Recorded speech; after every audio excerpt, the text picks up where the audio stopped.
Hello, ako si Jonah at kung beginner ka sa crochet, dito ka magsisimula. Ngayon, tuturuan ko kayo ng pinakaunang step, ang slip knot at chains.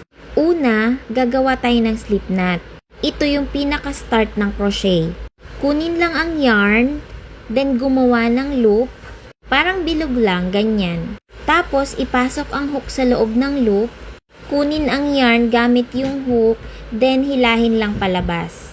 Higpitan ng konti pero hindi naman sobrang sikip. Ganyan lang gumawa ng slip knot. Ganito naman yung placement ng yarn sa kamay natin. Ipulupot nyo lang dyan sa hinliliit, tapos padaanin nyo dyan sa hintuturo.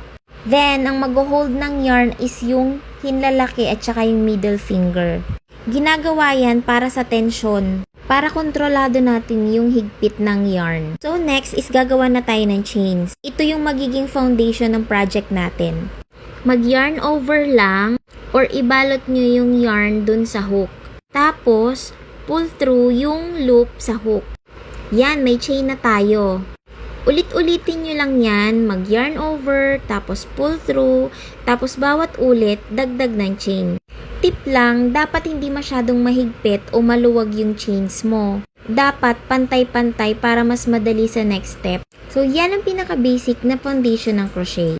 Slip knot at chains. Practice lang ng practice at ready ka na sa next stitches. Thank you for watching!